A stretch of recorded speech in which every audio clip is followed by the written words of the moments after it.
Self-efficacy, Wavell 2011 summarized Albert Bandura's self-efficacy theory. Self-efficacy theory distinguishes between expectations of efficacy and response outcome expectations. According to Wavell 2011, outcome expectancy is a person's estimate that a given behavior will lead to a certain outcomes. And efficacy expectations is the conviction that one can successfully execute the behavior required to produce the outcomes. So it says that the outcome expectancy is the given behavior, while the efficacy expectations is the behavior required. Outcome and efficacy expectations are differentiated because individuals can believe that a particular course of action will produce a certain outcome. Self-efficacy, Wavell 2011, stated that Dr. Bandura defined self-efficacy as people's beliefs about their capabilities to produce designated levels of performance that exercise influence over events that affect their lives. He identified the acts of people with high assurance of their capabilities, such as approach difficult tasks as challenges to be mastered. Some people prepare to do difficult tasks because they want to challenge themselves and they are using those challenges to be mastered. And number 2 is set challenging goals and maintain strong commitment to them. Number 3 is heighten or sustain efforts in the face of failures or setbacks.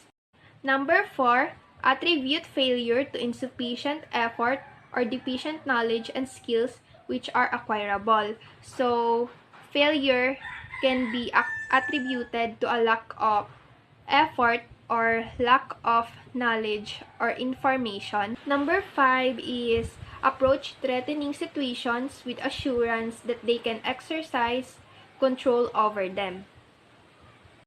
In contrast, people who doubt their capabilities, first is shy away from tasks they view as personal traits. So, some people are too shy to do the task, so it is more difficult to them and they view it as personal traits. Number 2 is have low aspiration and weak commitment to goals they choose to pursue.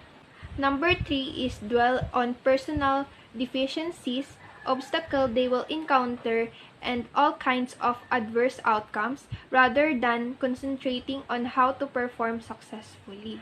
So, it says that some people are focusing on their personal problems or obstacle that they encounter instead of focusing or concentrating on how to perform successfully.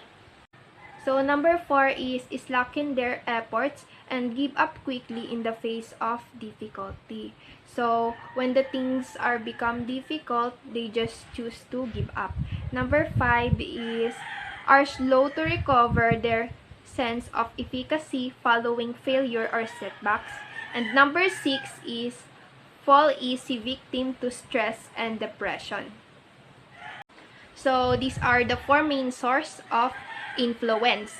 Dr. Bandura described 4 main sources of influence by which a person's self-efficacy is developed and maintained. These are performance accomplishments or mastery experiences. Number 2 is vicarious experiences.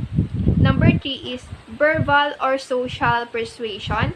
And last, number 4, psychological, somatic, and emotional states.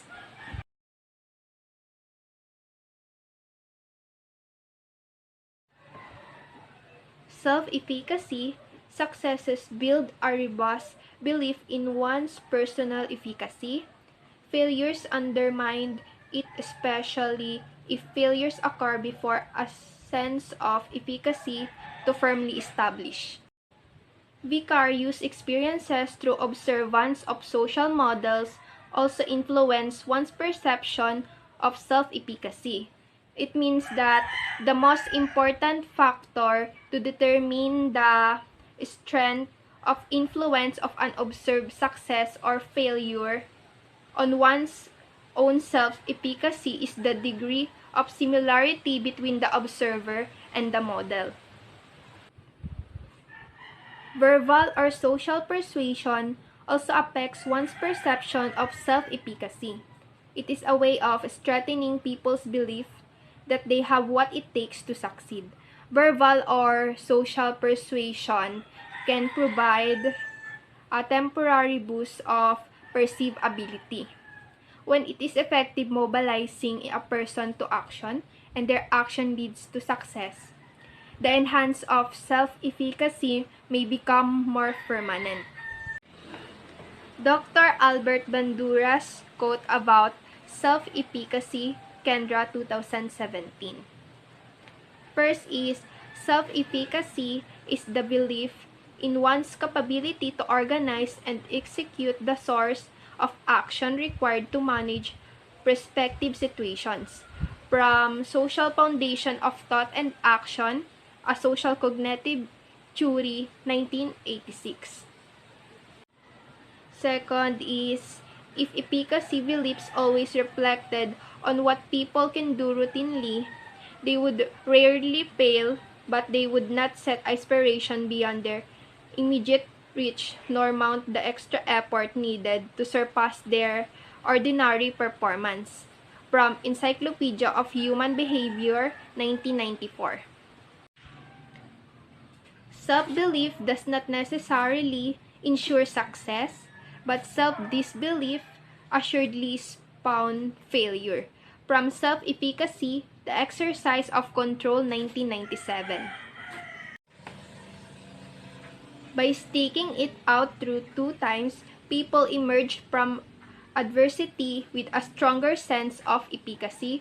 From Encyclopedia of Human Behavior, 1994. And last is, people's belief about their abilities have abilities. Ability is not affixed properly. There is a huge variability in profound effect on those how you perform. People who have a sense of self-efficacy bounce back from failure. They approach things in terms of how to handle them rather than worrying about what can go wrong. From Self-Efficacy, the Exercise of Control, 1996.